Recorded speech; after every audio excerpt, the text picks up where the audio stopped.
tingin ahum ta no ma chol do hinam na ang lumsung nga chung thil zo se vol thei le isa kai nei pa pathe nahi kasen ang koi to ke homat na ding in what's up with you bol be ai ki muna ding nei gon mi thei lo ding hita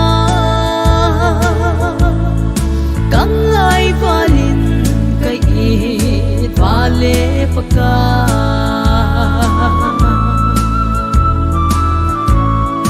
no ma ilen khom lai ala ina ngai kho vai ge ngai lo pa thin nang ba ko kai hin be le kai hin thon ne anna nga yo lung de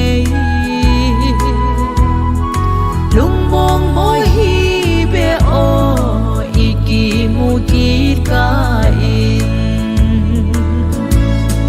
til zo se bo thei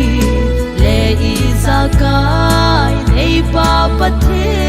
nahi kasen ang koi to ke homat na ding in what's up with you bol be ai ki muna ding nei gon mi thei lo ding hita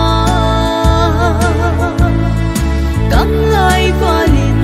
kai it vale paka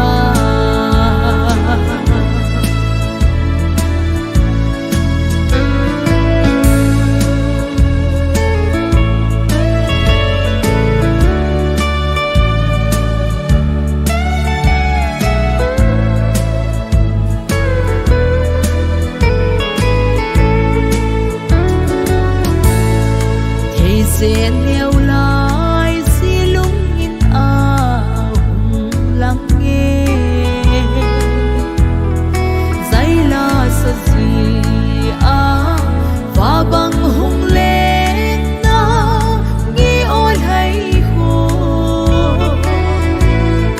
na so mai nuôi si va nei ve chi la a chom nghe na mai lai sel